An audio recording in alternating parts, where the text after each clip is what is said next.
Muy buenas noches, estimados estudiantes. Nos encontramos en la séptima sesión sincrónica de nuestra guía de aprendizaje Introducción al Derecho Penal, en donde pues hemos en estas 2 primeras semanas abordado todo lo concerniente a generalidades, ¿sí? Con respecto al derecho penal. En el día de hoy vamos a terminar a tratar de finiquitar, ¿sí? eh, los elementos constitutivos de la conducta punible, es decir, lo que debe concurrir o esos elementos que deben concurrir para poder estar enfrente o frente a una conducta revestida de delito, ¿sí? Recordemos que quedaron pendientes dos elementos como lo son la antijuridicidad y la culpabilidad. Y también hoy pues vamos a empezar a estudiar algunas figuras importantes del derecho penal. Entonces vamos a compartir unas diapositivas para poder hacer un poco más didáctica nuestra sesión sincrónica, muchachos.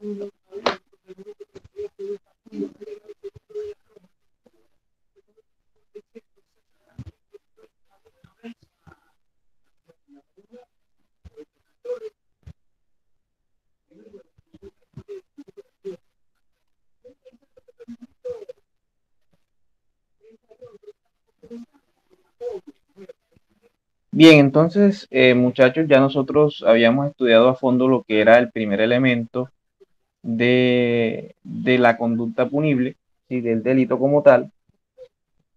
¿Quién me recuerda cuál era ese primer elemento constitutivo de la conducta punible? Sergio, ¿me puedes recordar, por favor?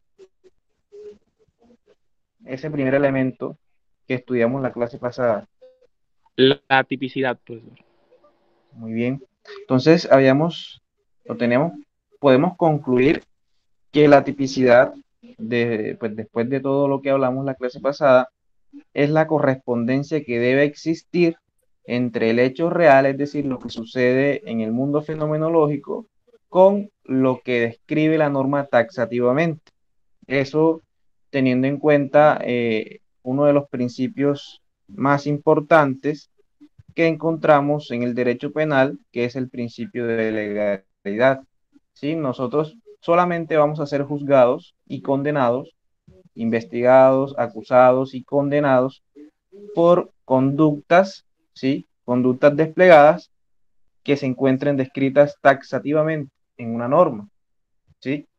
Ese es el elemento constitutivo de la tipicidad. Pero además, para que pueda emitirse una sentencia condenatoria, es decir, que un juez de la República pueda condenar a una persona, tienen que concurrir dos elementos más, además de que esa conducta recaiga o sea descrita en una norma, como lo refiere la tipicidad, es decir, recaer la conducta en un tipo penal. Y el segundo elemento que tenemos, pues, es el que vemos en la filmina a continuación, que es la antijuridicidad. Y cuando hablamos de antijuridicidad, nos estamos refiriendo a poner en peligro efectivo. Ojo con esa palabra muy importante, la de poner en peligro efectivo un bien jurídico tutelado por el Estado. ¿Sí? Lo primero que hay que entender, muchachos, es ese concepto de bien jurídico tutelado por el Estado. ¿Qué es un bien jurídico tutelado por el Estado? Pues es simplemente aquel elemento que el actor, el agente, está vulnerando, ¿sí? Entonces les pongo como ejemplo, si una persona despliega una actividad con la cual va a quitarle o a cometer homicidio sobre otra persona, pues obviamente el bien jurídico tutelado en ese caso será el bien jurídico de la vida, ¿sí? Delitos en contra de la vida.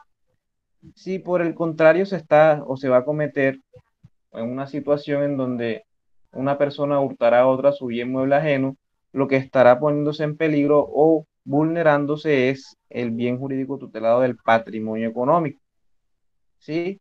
Si una persona, por ejemplo, hace parte de grupos ilegales, si se concierta con otra, o por ejemplo,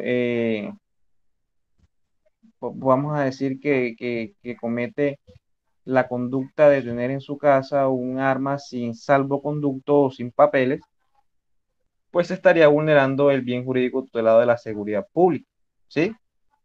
Si un funcionario público está cometiendo una infracción, ¿sí? O una situación en donde está, por ejemplo, sustrayéndose de lo que la ley le exige o emitiendo un acto, ¿sí? Emitiendo una decisión que no es acorde a la norma, está incurriendo en prevaricato, ¿sí? Delitos contra la administración pública. Entonces, dependiendo de las circunstancias, dependiendo del suceso fáctico, se pondrá en peligro un bien jurídico tutelado por el Estado. Es decir, esos bienes, para que pueda considerarse o poderse emitir una sentencia condenatoria, además de que esa conducta sea típica, es decir, que sea descrita en una norma penal, la vulneración de ese bien jurídico que protege el Estado debe ser efectiva, ¿sí? Esa puesta en peligro de ese bien jurídico debe ser efectiva. Es decir, por ejemplo, que en el llegado el caso en el cual sí se esté vulnerando un bien jurídico tutelado, pero la vulneración no es muy grave o no es efectiva para poder vulnerar ese bien jurídico tutelado, pues no estaremos ante una situación que puede ser en donde se pueda emitir una sentencia condenatoria. Entonces tenemos el ejemplo claro de la persona que va al éxito, la multinacional éxito aquí en Colombia, y se hurta una chocolatina, ¿sí? El éxito es bien sabido que tiene un patrimonio muy grande y por el simple hecho de que una persona se hurta una chocolatina no quiere decir que ese patrimonio, ¿sí? Cuando hablamos de patrimonio nos referimos a sus bienes, ¿sí? A la cantidad de bienes que estos tienen, ese patrimonio no se verá afectado efectivamente. Por ende, esa persona que ha cometido ese agravio, muy a pesar de que sea una conducta típica, ¿sí? Porque está descrita en la norma, pues no vulnera efectivamente y no da para una sanción, una consecuencia jurídica como lo es una pena de prisión, por ejemplo. Sí le van a hacer el procedimiento, sí le es posible que le hagan el procedimiento de captura en flagrancia, por ejemplo, pero simplemente le va a quedar la anotación para efectos, eh, para efectos de sentar un precedente, ¿sí? Pero no va a llegar nunca a una sentencia condenatoria. ¿Quedó claro eso, Sergio? Todo claro, profe. Bien. Y por último, pues ya para tratar de finalizar este tema y poder concentrarnos en el tema que viene, vamos a hablar de la culpabilidad.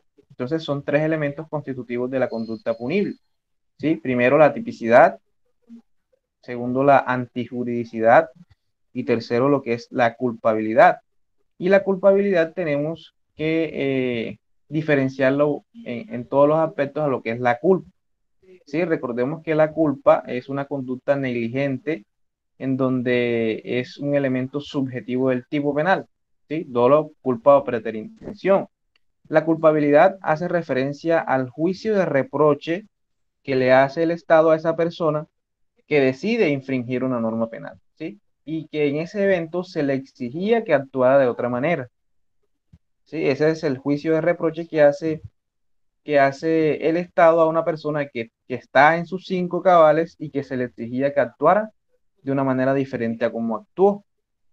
Entonces, en ese caso se hace un estudio interno, ¿sí? O se hace un estudio de la condición mental o de la capacidad, vamos a decirlo así, del agente, ¿sí? Entonces allí se va a determinar si la persona es imputable, es decir, que no tiene ninguna incapacidad a la vista debidamente comprobada por una historia clínica, o si por el contrario esa persona no se encuentra en su estado de capacidad, ¿sí? Es una persona inimputable y por ende no puede ser objeto de sanción eh, acorde a lo que estipula la norma penal, sino simplemente será acogida a lo que son las medidas de seguridad. Entonces, es determinar si esa persona se encontraba o no en su estado de capacidad eh, para ser considerada una persona imputable, ¿sí? Si no es una persona que tenía una capacidad o es una persona incapaz, esa persona será considerada inimputable y por ende no podrá haber una imposición de consecuencias jurídicas como penas, sino simplemente medidas de seguridad. Claro eso, simplemente es eso, muchachos. Profe, bueno, aquí el artículo 23 del Código Penal que lo tengo a la mano. Ujú. Dice, la conducta es culposa cuando el resultado típico es producto de la infracción al deber objetivo de cuidado y el agente debió haberlo previsto por ser previsible o habiéndolo previsto confío en poder evitarlo. O sea, Ujú. un ejemplo así que se vea en la vida cotidiana, así claro, donde se Mm, refleje la pero culpa, cual y así. recordemos que estamos hablando de la culpa como elemento subjetivo del tipo o sea, tú me estás hablando de la culpa como elemento subjetivo del tipo y no la culpabilidad como elemento constitutivo de la conducta punible. ¿Sí? Lo de la culpa lo hablamos y dijimos que puede ser un ejemplo la madre que es negligente y deja al hijo solo y ese hijo se cae a la piscina y fallece, ¿sí? O de pronto tú no sabes manejar, no tienes la pericia para manejar, tomas un vehículo, no tienes ni siquiera licencia y sales, manejas y matas a una persona, ¿sí?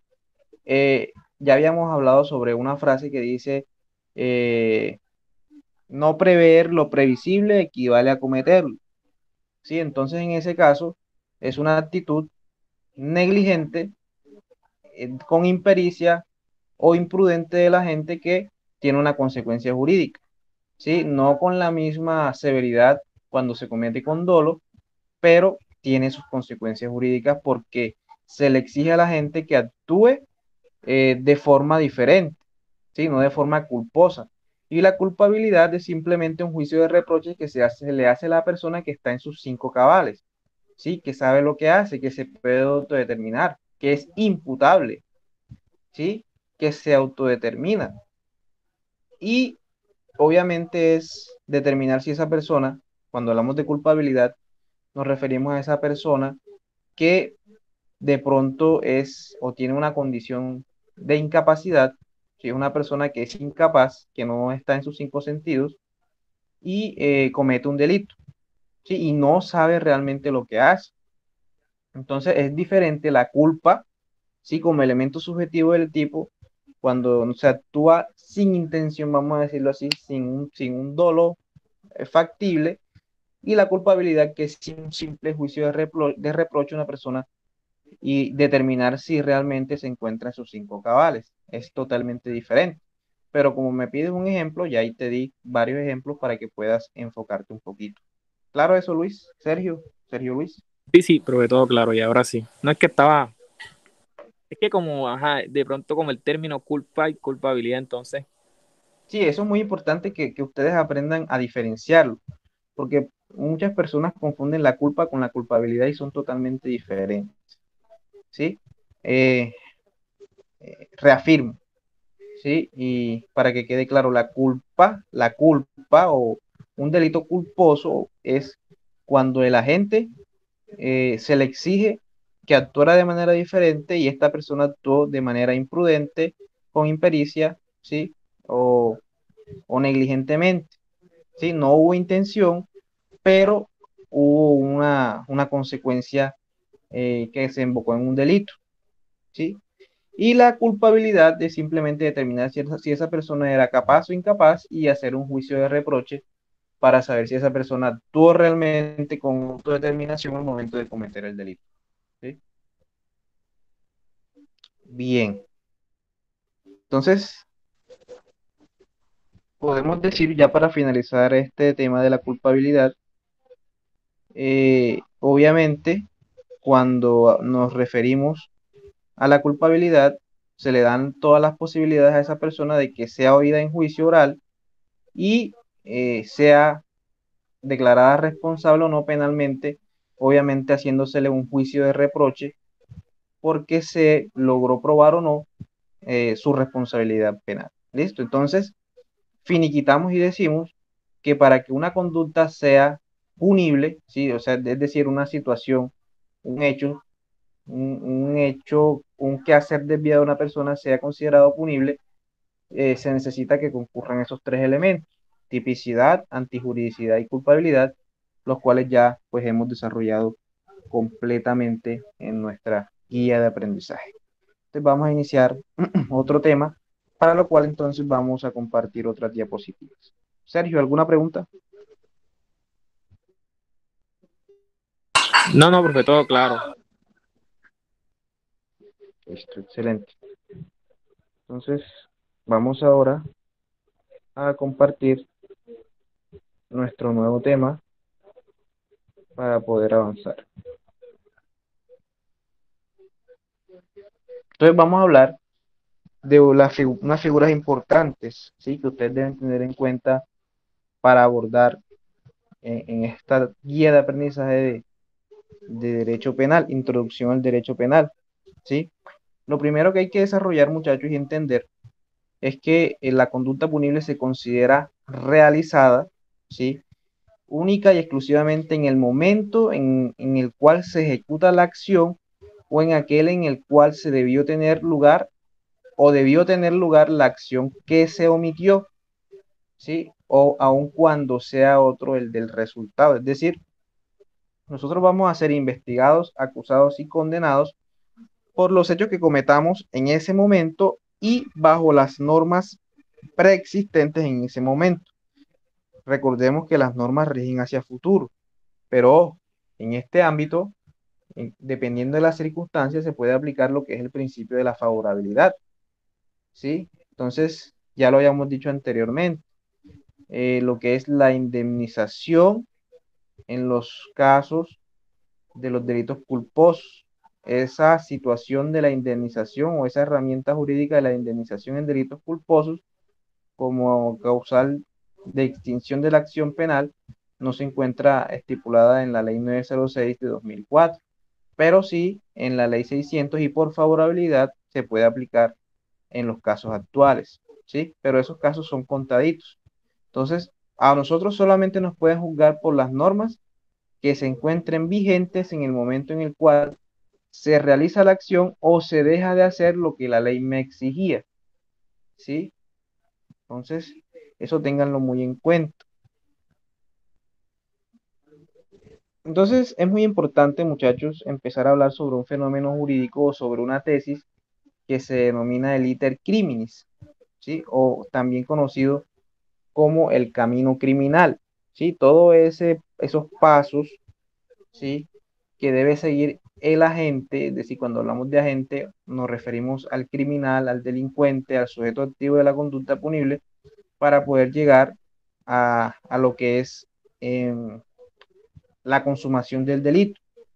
¿Sí? Esta tesis habla o nos dice o pregona la siguiente situación y nos dice que el iter criminis consta de dos partes, de dos fases, una fase interna, ¿sí? Y una fase externa. La fase interna se refiere a las ideas preparatorias que tiene ese delincuente en cuanto a la preparación, ¿sí? La ideación, ¿sí? Es decir, eh, vamos a decir que es la antesala interna que tiene esa persona en cuanto a la consumación posterior de la conducta punible. Y esa fase interna de la conducta punible es considerada, o bueno, por la norma, que no tiene unas consecuencias jurídicas, es decir, en ese momento no es considerado delito. ¿Y a qué voy con eso, muchachos? Que muy a pesar de que usted tenga las peores intenciones con una persona y usted piense o idee o se imagine cómo matarlo, si esa situación no se exterioriza, esa situación no es un delito.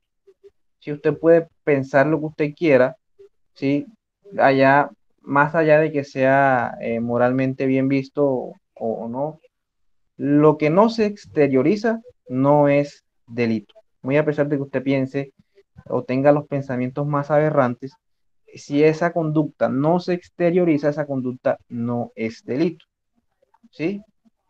Por el contrario, cuando hablamos de las fases ejecutivas o de la fase externa o de la situación ejecutiva o de resultado, o que es la misma consumación, esa situación o esa fase sí se exterioriza y ya se considera delito. Es una situación que ya raya con lo delictivo porque usted está ejecutando y además está consumando el delito.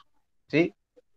A partir de esa situación, muchachos, ustedes tienen que tener muy en cuenta que a partir de que usted empieza a ejecutar, a partir de que usted empieza a ejecutar esa conducta, usted ya está incurriendo en delito, ¿sí? Muy a pesar de que ese delito se consume o no, o lo que usted busca se consume o no, ya usted está incurriendo en delito y por lo menos está en las fases o en el ámbito de una tentativa. Sí, ahorita vamos a hablar de lo que es la tentativa, teniendo en cuenta esta teoría de la cual estamos hablando. Entonces, conclusión, lo que piensa el delincuente, si esa idea preparatoria, de pronto esa idea que se crea a partir del pensamiento, esa fase interna no es delito. El pensar como delincuente no es delito, muchachos.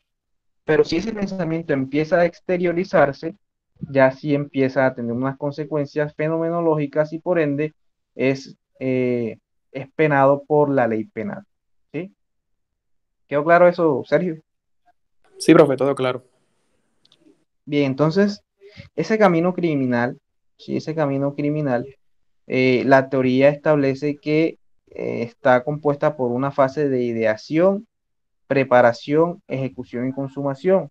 ¿Sí? La etapa de ideación es completamente atípica, es decir, no se considera delito, porque el pensamiento, por el simple hecho de pensar usted como delincuente, usted no va a ser objeto de una conducta punible. Ahora, cuando usted ya empieza a preparar, cuando usted ya empieza a preparar todo lo necesario para la realización de la conducta punible, en muchos aspectos todavía usted no está cometiendo delitos, ¿sí? Porque, por ejemplo, comprar una soga, ¿sí? O comprar, qué sé yo, elementos que le sirvan a usted para la posterior consumación de la conducta punible, no es delito.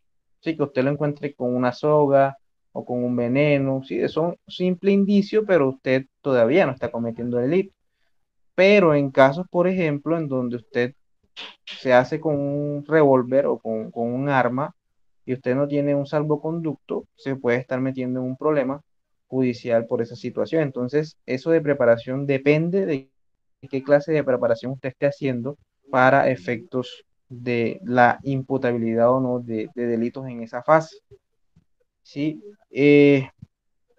Ya en la fase de ejecución, ya podemos decir que se exterioriza completamente lo que estamos en, o esa situación en la cual estamos en búsqueda de la consumación de lo que nosotros queremos, ¿sí? Entonces, tenemos el ejemplo, cuando usted empieza a ejecutar, es el momento en el cual usted ya ha divisado a su víctima y empieza a disparar, ¿sí? Contra esa persona, muy a pesar de que esa persona fallezca o no, o usted la asesine o no. Ya usted está ejecutando la conducta punible y por lo menos usted está incurriendo en lo que es una tentativa. Sí, una tentativa de homicidio o también se conoce como homicidio tentado. Cuando usted empieza a ejecutar la conducta punible, ya usted por lo menos está incurriendo en una tentativa. ¿Sí? Y obviamente cuando ya usted consuma lo que está buscando con el despliegue de esos actos, obviamente ya no hay nada que lo salve de que usted sea judicializado, si lo agarran, claro, eh, lo capturan eh, por la comisión de esa conducta punible. Entonces, esto nos lleva a hacer un estudio de lo que es la tentativa. Sí, ¿qué es la tentativa? Sergio, por favor, ya que tienes el código allí, por favor, puedes hacer lectura del artículo 27 del Código Penal.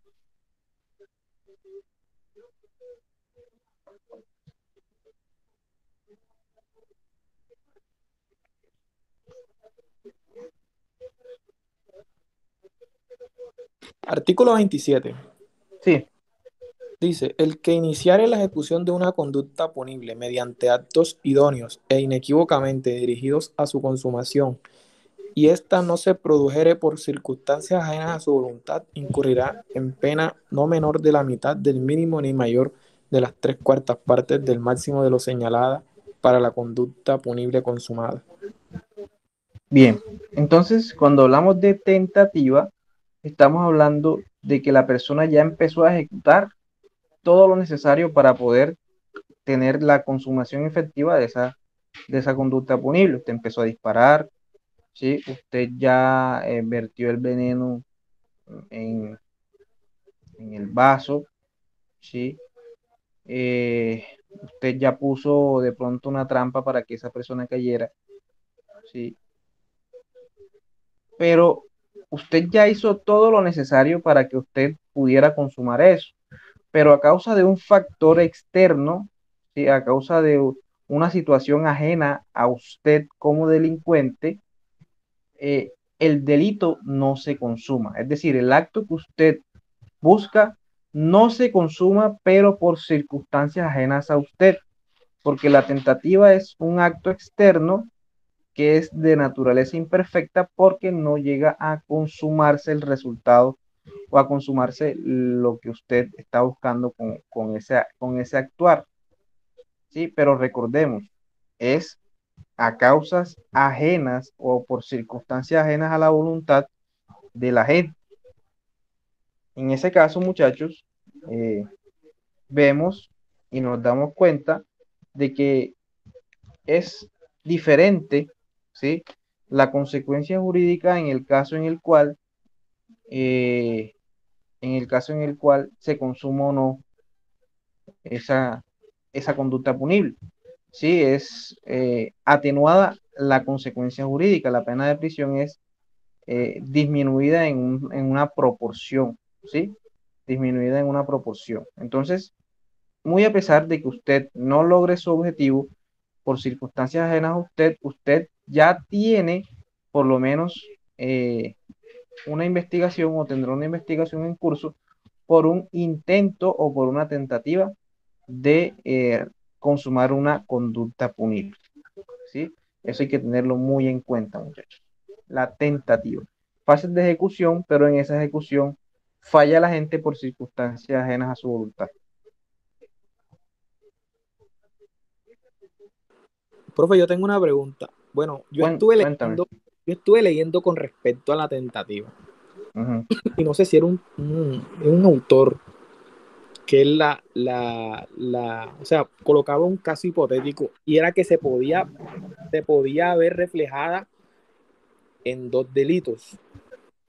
O sea, y ujú. él dice que se considera que no se produce la consumación cuando los elementos no son idóneos. Entonces él colocaba el ejemplo de que, por ejemplo, si una persona entraba, por ejemplo, a robar un establecimiento, por ejemplo, de celulares, de un punto de celulares, y el dueño de ese establecimiento que estaba trabajando en el establecimiento, él usaba un chaleco antibalas. O sea, él Ujú. colocaba ese caso hipotético. Y él decía que posiblemente ahí no había tentativa, pero había tentativa en el homicidio y tentativa en el hurto. No, Entonces, no. no, yo me aparto de eso. Tentativa de homicidio no hay. Sí, porque realmente, eh, ojo, porque ahí se desprenden varias cosas. No, no, es Sí, que, de hecho, es que yo estaba leyendo con respecto a eso, pero entonces no sé por qué él lo enmarcaba en esa forma. De pronto, bueno, a él su... yo lo veo de la siguiente manera. Tentativa de homicidio no lo hay porque nunca con un arma de juguete tú vas a poder asesinar a una persona, No, pero no, sí pero es puede que, haber una pero no tentativa es de hurto. Sí juguete. la hay. Sí puede haber una tentativa de hurto porque puede ser que aunque era un arma de juguete, si era un arma de juguete, él tenía la intención de hurtar. No, Sí, no, él tenía profe. la intención. No, no, no. Ujú, Pero es que, o sea, no era arma de juguete. O sea, ujú. dicen que el agente, sujeto activo de la conducta, entró al establecimiento y con un arma accionó hacia el dueño del establecimiento, que era el que estaba vendiendo, sí, estaba en su establecimiento. Y al accionar el arma, el dueño del establecimiento tenía un chaleco antibala. Entonces ahí se No, confunde. eso es una tentativa de homicidio, porque es que eso son circunstancias ajenas a él. Si él no hubiera tenido un chaleco antibalas. Para Exacto, mí hay, entonces dice para que mí si hay una tentativa de homicidio. tentativa de homicidio y tentativa de hurto, porque de igual Sí, forma él iba a hurtar los claro, elementos o dinero de lo que estaba en el claro, establecimiento. claro, allí hay claramente una tentativa de homicidio y un hurto tentado, ¿sí? Pero entonces vamos a hablar de la tentativa inidónea, ¿sí? Vamos a hablar de esa tentativa que tú me hablas en cuanto a, en el caso en el cual, yo la tengo por aquí,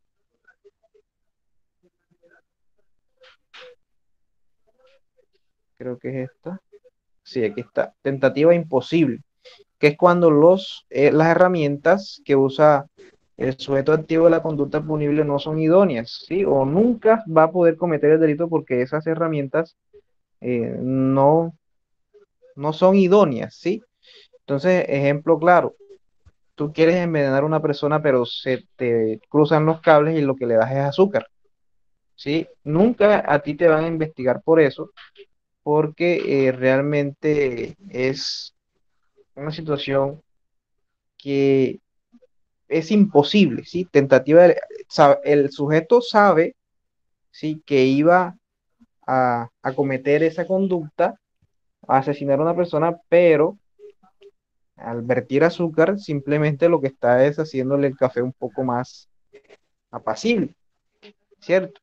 Entonces, mira, mira lo que es una tentativa de delito imposible o cuando los elementos no son idóneos, ¿sí? O también dar una dosis de veneno menor a la necesaria, ¿sí? Te produce o le produce a la gente, en ese caso, de pronto, daño de estómago. Esa persona se hace un estudio y de pronto puede darse cuenta. Pero entonces depende de las consecuencias que tenga esa situación.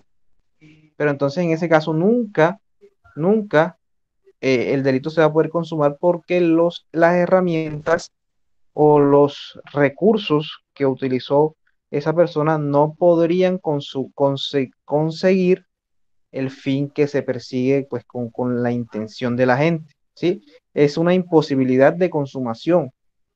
Es imposible o totalmente imposible que se realice esa conducta punible.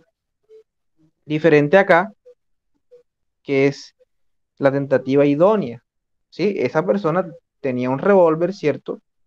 Esa persona tenía un revólver y ese revólver era una herramienta idónea, ¿sí? Que de pronto el dueño, que tú me pones acá ese ejemplo, que de pronto el dueño del establecimiento tenía un chaleco antibalas, ya eso no es culpa de la gente.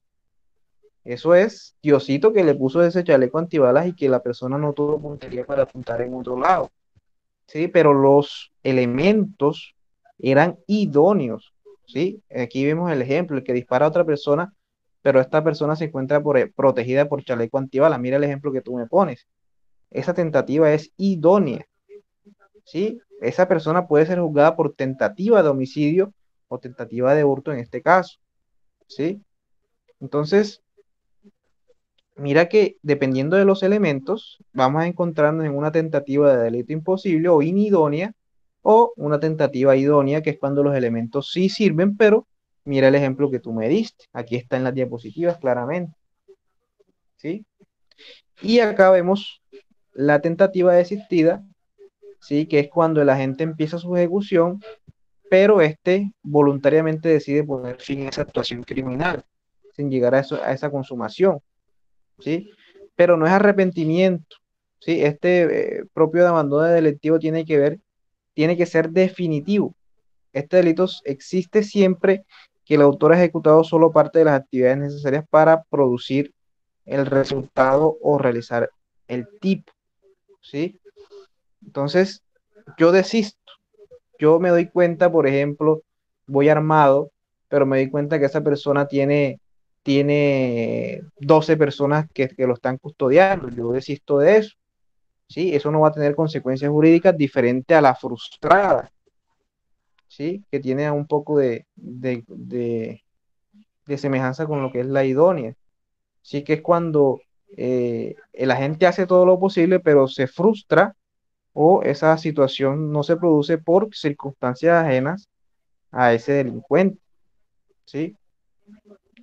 Entonces la tentativa se da con el ladrón que huye, con la cosa y el policía lo detiene, lo frustra, ¿sí? Le quitan lo que él estaba tratando de, eh, de obtener, ¿sí? La extorsión tentada. Entonces Sergio llama a Yureima y le dice que necesita que le mande 10 millones de pesos a tal dirección y Yureima le dice que sí, pero ha llamado al Gaula, ¿sí? Ojo con lo que les digo, ha llamado al Gaula y en esa situación el Gaula lo captura. Eso es una tentativa de extorsión porque no hay a la final podríamos decirlo, no hay, no hay una situación en donde esa persona se beneficie económicamente porque se frustra la extorsión, ¿sí? Hay la situación donde se combina a la persona que dé dinero, pero no hay un beneficio para el autor, ¿sí? Eso se imputa siempre en los casos donde llaman a extorsionar a las personas, ¿sí? Tentativa de extorsión. Claro eso, muchachos, Sergio Yureima. Sí, profe, ya todo ¿Tienes, claro. ¿Tienes alguna pregunta para que quede esto de la tentativa claro? Profe, todo claro. Muy bien.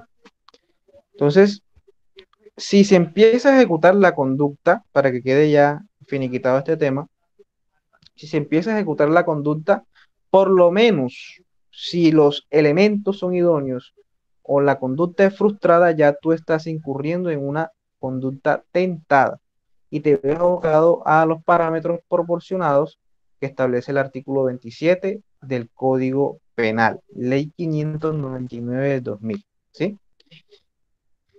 Por el contrario, si la consumas, la pena será la del tipo penal, la que aparece en el tipo penal independiente. Entonces, que quede eso claro. Pero cuando la conducta es interna, ¿sí? Cuando yo ideo, yo preparo internamente y no se exterioriza esa idea preparatoria, pues esa conducta obviamente no va a ser delito. Solamente será delito lo que se exterioriza y siempre que los elementos sean idóneos y sean eh, elementos propios, ¿sí? Para la consumación de una conducta punible. ¿Les quedó claro eso, muchachos, sobre la tentativa? Entonces, vamos a pasar a otro tema, que es el concurso de personas en la conducta punible, ¿sí? Entonces vamos a conocer de primera mano quiénes intervienen o quiénes hacen parte o quiénes son las personas que se conocen o que despliegan la conducta punible, ¿sí? Las personas que concurren en la realización de una conducta punible, que son llamados inicialmente como los autores, ¿sí? Y partícipes. Los autores y los partícipes son las personas que concurren en la realización de una conducta punible. Entonces vamos a hacer lectura, por favor, Sergio, del artículo 29. No sé si el código o con esto aquí, me parece que será mejor que lo hagas taxativamente el código.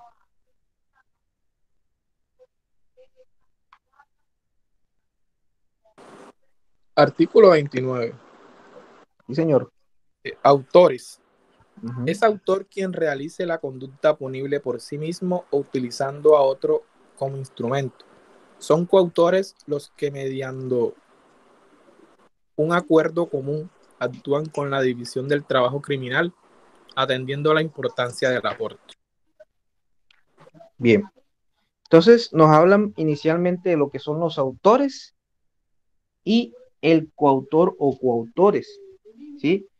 Entonces, autor será aquella persona que realiza la conducta punible por sí mismo, ¿sí? Que no Profe, necesita, o ¿sí? sea, el autor sería el sujeto activo ahí. El autor es el sujeto activo de la conducta punible, el delincuente, ¿sí? Entonces, Y, ese autor es la persona que realiza la conducta punible por sí mismo, no necesita de un instrumento, ¿sí? No necesita de nadie. Son los autores. Ahora, hay autores que sí utilizan instrumentos. Entonces, ahí entonces donde empieza eh, la clasificación de los autores en lo que son ¿sí? La autoría propia o la autoría impropia. Entonces aquí vemos que quede claro lo siguiente. Autor es esa persona que comete la conducta punible por sí mismo, ¿sí? O utilizando a otra persona como instrumento. Es decir, yo mismo, ¿sí? Yo, eh, Cristian, desenfundo un arma y mato a X persona, ¿sí? O, por ejemplo, eh, le pago a una persona, ¿sí? O le digo a una persona, por ejemplo, un niño, por ejemplo, mira, necesito que vayas y enfrente de esa persona jales el gatillo y se consuma lo que es el homicidio, ¿cierto? Pero entonces vamos a ver cómo funciona esto de la autoría y la coautoría. La coautoría es cuando, por ejemplo, esas personas tienen un acuerdo común, ¿sí? Y actúan con división del trabajo, pero el objetivo de ambos es el mismo, consumar un delito, ¿sí? Entonces las personas que hurtan, una persona está vigilando, otra persona está sacando el dinero, otra persona tiene amarrados los clientes del banco, ¿sí? Hay una división del trabajo, ¿sí? Entonces esa es la coautoría, diferente al autor, ¿sí? Autor es cuando hay un solo, una persona que despliega por sí mismo o realiza la conducta. Y coautoría es cuando hay varios y tienen una división de trabajo. ¿Claro eso? ¿O tienen alguna pregunta? Todo claro, profe. Bien, entonces vamos a conocer a fondo lo que es las modalidades de autores, ¿sí? Entonces tenemos el autor inmediato o directo, ¿sí? Esa es la primera modalidad de autor que tenemos en la tesis o teoría de la autoría, y es el que sin necesidad de otros realiza la conducta punible. Ese es el más fácil, ¿sí? Pero tenemos entonces el autor mediato o indirecto, ¿sí? Que es el que hace la conducta a través de otro, ¿sí? Al cual instrumentaliza y generalmente no responde por la conducta punible. Es decir, ¿quién no responde? El instrumento. Porque por lo general esa persona es inimputable. Por eso yo les pongo como ejemplo al niño. Si ese niño es una persona inimputable y por ejemplo no sabe lo que está haciendo, o una persona que es incapaz y yo la someto o la instigo para que cometa esa conducta punible. ¿Sí? Por lo general, la persona que es instrumentalizada por el autor mediato o indirecto no responde por la conducta punible, solo responde el autor mediato o indirecto. Y aquí tenemos entonces lo que es la coautoría, ¿sí? Que es autoría entre varias personas y responden por la misma pena. ¿Sí? Responden por la misma pena porque el dominio del hecho es común, ¿sí? Es decir, se lleva a cabo de manera colectiva. Les puse el ejemplo. Entonces, Sergio y yo nos concertamos con el fin o llegamos a un acuerdo con el fin de robar el banco. Entonces, Sergio eh, con otras personas, con otros coautores, amarran a una persona, ¿sí? Yo estoy sacando el dinero, otra persona vigila, ¿sí? Es decir, hay una división de trabajo. En ese caso, es coautoría, ¿sí? Coautoría. Entonces, claro eso, muchachos.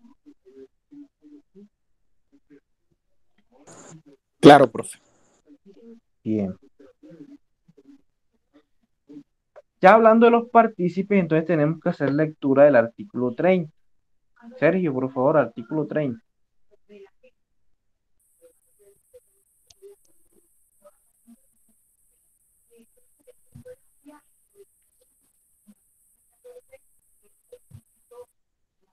Artículo 30.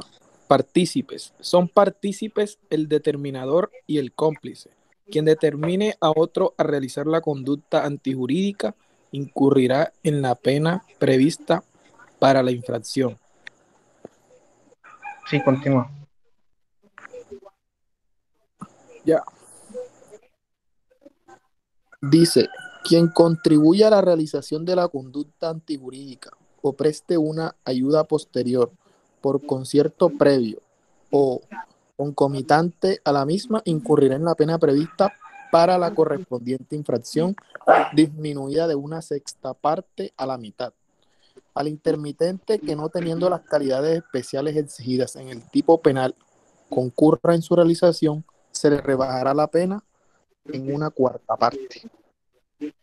Bien, entonces vemos claramente quiénes son los partícipes. Vamos a hablar del primero, el determinador. ¿Sí? ¿Quién es el determinador? Vamos a dar un ejemplo para que me entiendan con un ejemplo. Vamos a poner un ejemplo. Sergio me cae mal. ¿Sí? Supongamos que Sergio me cae mal. O Sergio me defraudó en un negocio. ¿Sí? Me robó, me hurtó.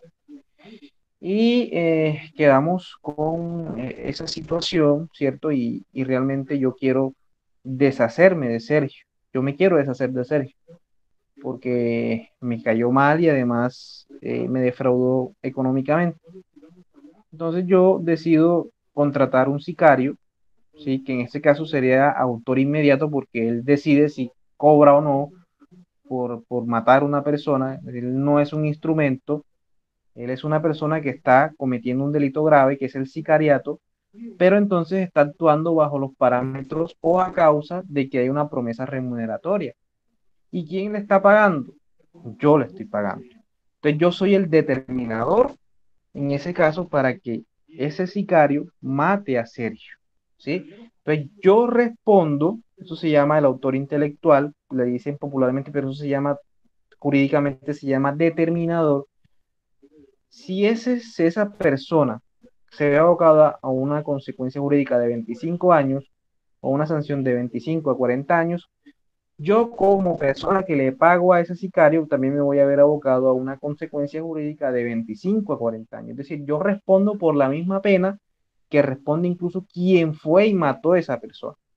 ¿Sí? Porque fue yo quien determinó que esa persona debía morir.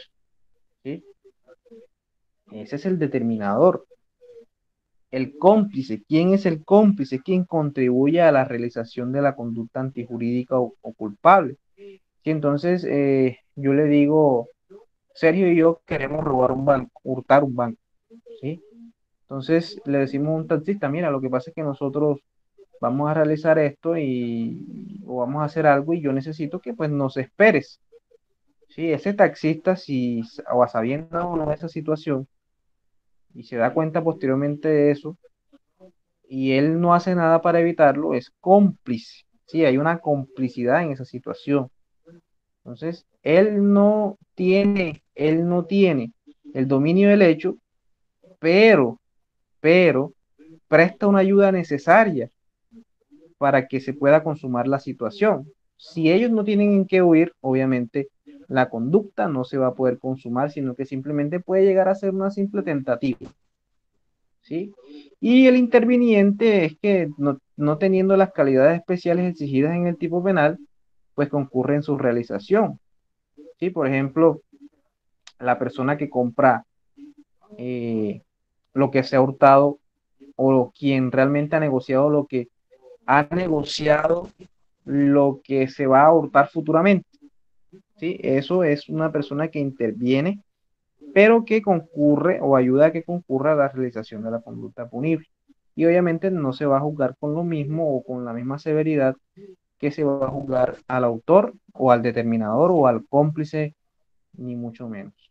¿Sí? Estos son los partícipes, muchachos. Entonces, ¿quiénes concurren en la realización de una conducta punible?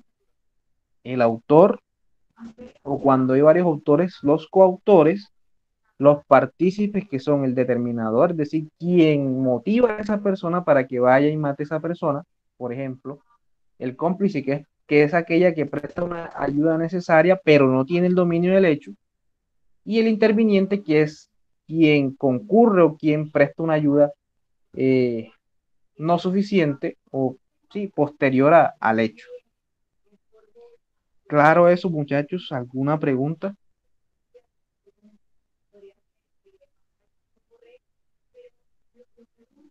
Todo claro, bro. Sergio, Todo claro, todo claro. bien. Yureima, ¿alguna pregunta? No, profe, todo claro. Bien, excelente. Entonces, muchachos,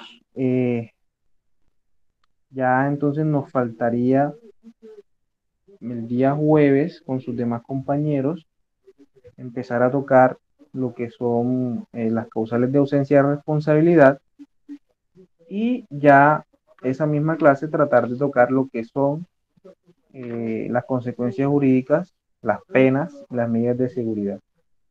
¿Sí? Entonces, nos vemos el día jueves, muchachos, a esta misma hora. Yo les estaré avisando, enviando el link minutos antes para que puedan conectarse. ¿Sí? Entonces, eh, gracias por haber estado atentos a la clase y por haber ingresado, obviamente. Entonces, muchachos, les agradezco su atención. Nos vemos en una próxima ocasión. Muchas Listo, gracias, profe. profe. Muchas gracias, profesor. Hasta luego.